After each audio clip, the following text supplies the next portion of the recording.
Donc effectivement, je vais vous parler du film 21 nuits avec Patty des frères Larieux. Comme tu disais, Audi, tout à l'heure, avec les récents événements, je pense qu'on a tous besoin d'avoir un peu de relâchement et de beaucoup de plaisir. Et c'est la raison pour laquelle j'avais envie de vous parler de ce nouveau film qui est sorti le 25 novembre, donc il y a 2 jours. Et on va justement aussi parler d'un de tes péchés capitaux, donc il s'agit de la luxure. Vous verrez pourquoi. Qu'est-ce qui se passe ? Non, en fait, on se demande où est le bruit, mais on t'écoute. En fait, tu parles en langage des signes dans le studio. Il y a des signes. Non, mais c'est pour ça que je disais que c'était le téléphone. Donc, elle disait, ouais, c'est lequel ? Non, mais c'est bien le téléphone, t'inquiète. Oui, mais c'est bizarre parce que les téléphones ont toujours été là sur le... Non, mais comme elle... Ah oui, non, c'est ça. Bon, pardon pour cette petite parenthèse.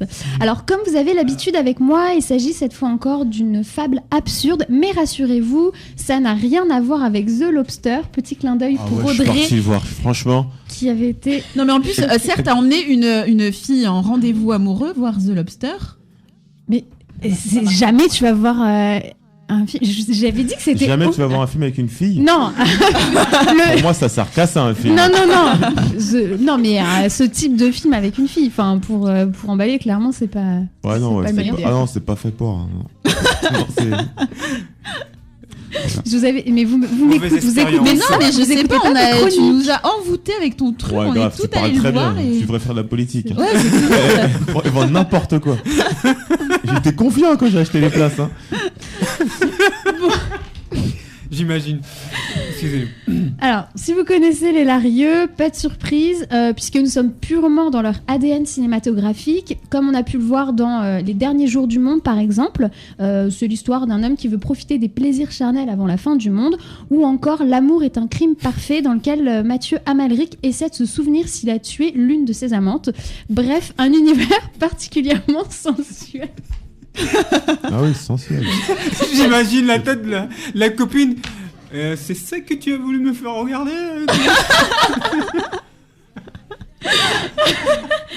Ça a marché ou pas? Bah oui, parce que tu la vois toujours, cette brave fille? Non. Mais j'ai trop survendu le truc. Hein. Elle a pas compris que justement c'était mieux d'être en couple que tout seul.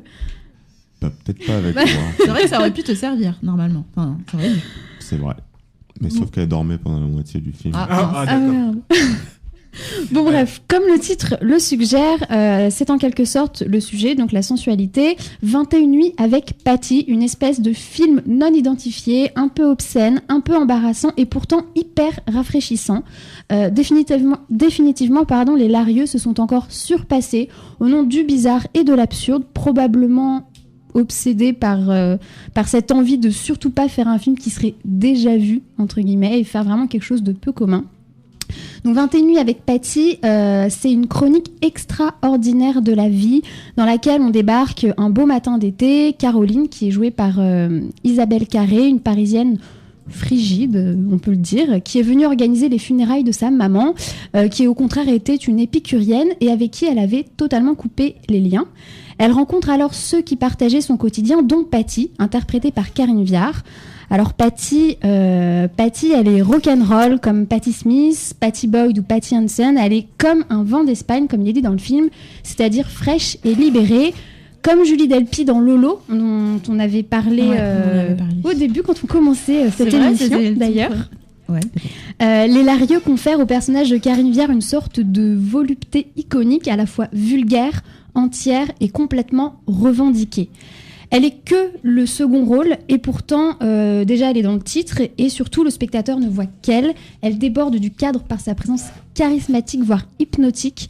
En face, Isabelle Carré, entre ses mots d'enfant et ses traits de femme mûre, va apprendre de cette espèce de pornographie presque lyrique qui dit tout sans jamais ne rien montrer et narrer avec vraiment une insolente spontanéité.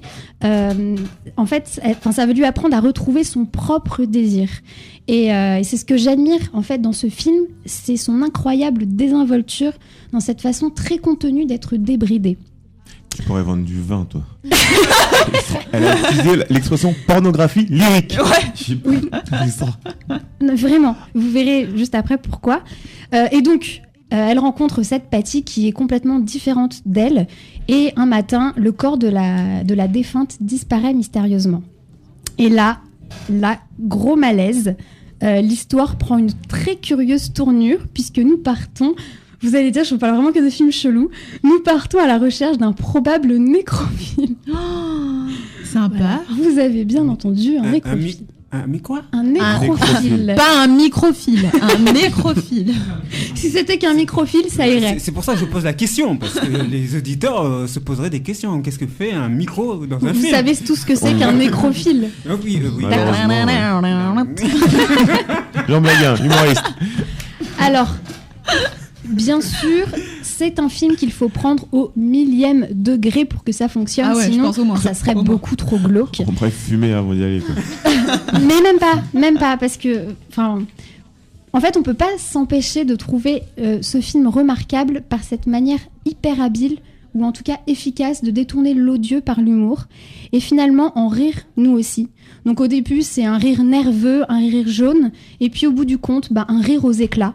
Parce que simplement, l'Hilarieux nous offre un saisissant sentiment de liberté, une espèce de parenthèse où on repousse toutes les limites. Donc certes, 21 nuits avec Patty est une comédie archi-triviale, mais aussi particulièrement intellectuelle, qui est dotée vraiment d'un scénario féroce mais puissant. C'est-à-dire que les répliques, elles sont toutes quasiment littéraires, et c'est ce qui permet en fait de dédramatiser le sujet. C'est-à-dire quand c'est dit avec beaucoup Enfin, une façon très littéraire de dire les choses, même si c'est un peu cru, finalement, ça passe. Alors, tu as payé ton ticket avec de la littérature ou avec des vrais billets? Pendant ce temps-là, vers Rouge. Non, c'est bien, Abou. Tu peux répéter la question, Abou? Ce que Abou a voulu dire, c'est que... Est-ce que tu as payé en entrant? De ma personne? Oui, voilà. Non, nous n'avons pas besoin de payer de notre personne. D'accord. Mais c'est ce que tu as voulu dire, Abou. Oui, je sais pas si c'est ça que C'est pas ça, mais bon. Non, mais vas-y, Non, exprime-toi, Abou. Non, mais c'était... on continue. Il y avait qui dans la salle? Fabrice Lucchini, Stéphane Bern, Bernard Pivot. Je sais pas, peut-être qu'ils ont participé à l'écriture du scénario. Mais C'est celui qui est actuellement à l'affiche, qu'on voit dans le métro. Exactement, tout à fait. Le carré et tout. Et donc ici... je précise, il ne faut pas décourager aux éditeurs de ne pas y aller. Non, faux. Ah non, il faut pas... Non, au contraire. Mais Par contre, le fait qu'ils y aillent après, c'est nul. Ça va être notre faute. Pardon. Après quoi? Non, ouais. Ah si, ils sont déçus après la chronique? Oui. Oh, faut bien se faire sa propre opinion sur Clairement, chaque film est différent. Oui, et franchement, surtout, tu vends très bien les choses. C'est gentil, merci. Et franchement, c'est un film qui fait vraiment du bien avec tout ce qui est anxiogène en ce moment. Enfin, c'est un peu le sujet de cette émission. Et... Contrairement à The Lobster que nous avions pris pour... Oui, mais j'avais bien précisé. Franchement, réécoutez la chronique. D'accord, on réécoutera. Parce que ça fait 2-3 émissions qu'on en reparle et je pense que ça a chiffonné un peu tout le monde, cette histoire de Lobster. Ah, il n'y a pas que moi qui... Ah oui, non, on en a déjà reparlé. Effectivement, Lobster, c'est vraiment prendre au 13e degré. Mais j'allais au 1er degré, mais c'est peut-être pour ça. Donc je ne sais plus. Donc là, on n'est plus. En tout cas, on n'est pas dans la. Oui, donc non, ce que je voulais dire, c'est que.